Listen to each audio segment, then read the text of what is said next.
ভারতবর্ষে যারা থাকে, যারা ভারতবাসী, তাদের সবার জন্য রাম। রামনবমী একটা রাজনৈতিক অস্ত্র হিসেবে ব্যবহার হচ্ছে।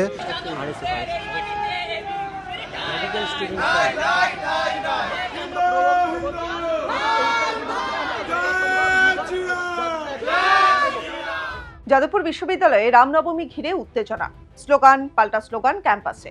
বৃহস্পতিবার বিশ্ববিদ্যালয়ে রামনবমীর আয়োজন করে এবিভিপি এবং এনএসএফ। ক্যাম্পাসে রাম পুজো শুরু হতেই একাধিক বাম ছাত্র সংগঠন স্লোগান দিতে শুরু করে। তাদের অভিযোগ, কোনো অনুমতি ছাড়াই এই পুজো করা হচ্ছে এবং পুজোতে বহু বহিরাগত উপস্থিত রয়েছেন। যদিও এবিভিপি পাল্টা প্রশ্ন তুলছে যে বিশ্ববিদ্যালয়ে ইফতার পার্টিতে কি বহিরাগত আসে না। ঘটনা ইতিমধ্যেই শুরু হয়েছে রাজনীতি।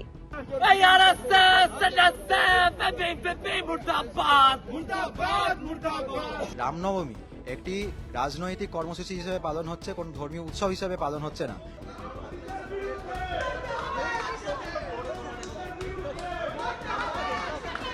এখানে যারা রয়েছে ইঞ্জিনিয়ারিং ফ্যাকাল্টি ছাত্র,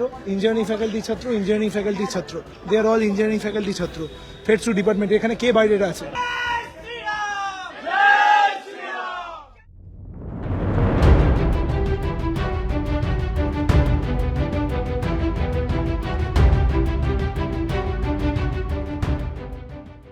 বিগত কয়েক বছর ধরেই যাদবপুর বিশ্ববিদ্যালয়ে ঘটা করে রামনবমী হচ্ছে রাম পুজো, আর এসবই করছে এনএসএফ এবং এবিভিপি। 26শে মার্চ রামনবমীতে রাম পুজোর আয়োজন করে এই দুই ছাত্র সংগঠন, আর তাতেই উত্তেজনার সৃষ্টি হয়।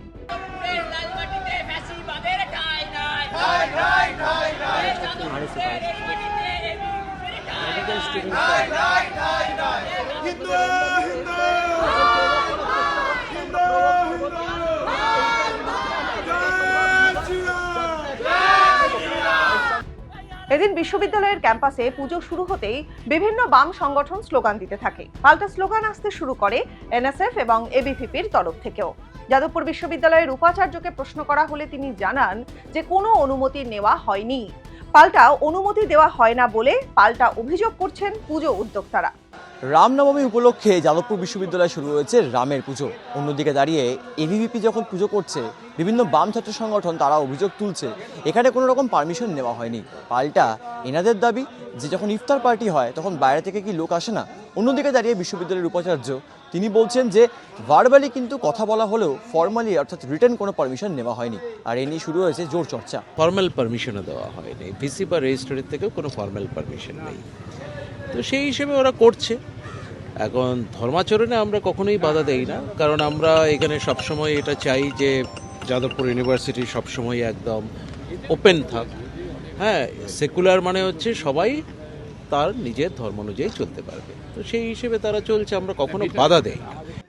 পারমিশন দেয় এরা কখন? পারমিশন ভারতবর্ষে থেকে এরা কি করে? এরা লালের গড় করে রেখে দিয়েছে, কোনোদিনও পারমিশন দেওয়ার নামই করে না। পারমিশন যখন ছাত্ররা যখন পারমিশন চাইতে গেছে তাদেরকে পারমিশন দেওয়া হয়নি। শুধু যাদবপুর ইউনিভার্সিটি কেন, সিইউতে পর্যন্ত কোনো রকম কোনো পারমিশন দেওয়া হয়নি, যার জন্য অখিল ভারতীয় বিদ্যার্থী পরিষদের কার্যকর্তারা গেটে আজকে রামের পুজো হচ্ছে। নির্দিষ্টভাবে বলতে গেলে বিগত 10 বছর ধরে রামনবমী একটা রাজনৈতিক অস্ত্র হিসেবে ব্যবহার হচ্ছে, মুসলমান খ্রিস্টান সংখ্যালঘুদের ওপর একটা আক্রমণের অস্ত্র হিসাবে। গত বছরে এখানে এসে সিকিউরিটি গার্ডদের সাথে ধস্তাধস্তি করা হয়, এখানে গাছে উঠে হচ্ছে ব্যানার টানাটানি করা হয়, ওখানে হাতাহাতির পরিস্থিতি তৈরি হয়। আমরা তাই জন্য আজকে বলেছিলাম যে স্পষ্টভাবে এটা একটি রাজনৈতিক কর্মসূচি যেখানে ধর্মীয় উস্কানি দেওয়া হচ্ছে এবং এই ক্ষেত্রে অবশ্যই এটাকে বন্ধ করা উচিত।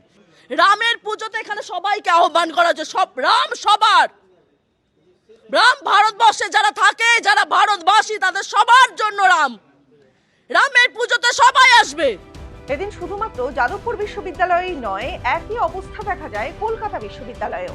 বিদ্যালয়ের ভিতরে অনুমতি না পাওয়ায় ক্যাম্পাসের বাইরে গেটের সামনে পুজো করতে হয়েছে বলেও অভিযোগ তুলছে এবিভিপি।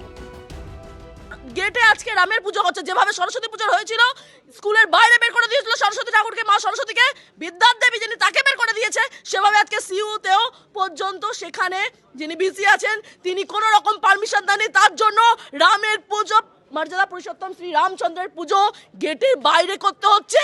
ধর্মকে ব্যবহার করে এখানে রাজনৈতিক যে হিংসা চলছে তার বিরুদ্ধে, এবং এই ধরনের প্রতিরোধকে আমরা স্বাগত জানাই। এখানকার ছাত্রছাত্রী এবং কর্তৃপক্ষের কাছেও এটাই আমাদের আবেদন ছিল যে কলকাতা বিশ্ববিদ্যালয়ে কিন্তু আজকে সেই মেরুদণ্ডটা দেখাতে পেরেছে। তবে রাজপথে রামনাম থেকে বিশ্ববিদ্যালয়ের কোট আনকোট তুলকালাম কোথাও গিয়ে একটা প্রশ্ন তুলছে কর্তৃপক্ষের ভূমিকা নিয়ে। যদি সত্যিই অনুমতি না থাকে তবে কিভাবে ক্যাম্পাসের ভিতরে পুজো? আর যদি পুজো করেই থাকে কোনো ছাত্র সংগঠন, তাহলে সেখানে এভাবে অশান্তির পরিবেশ তৈরি হলো কি করে?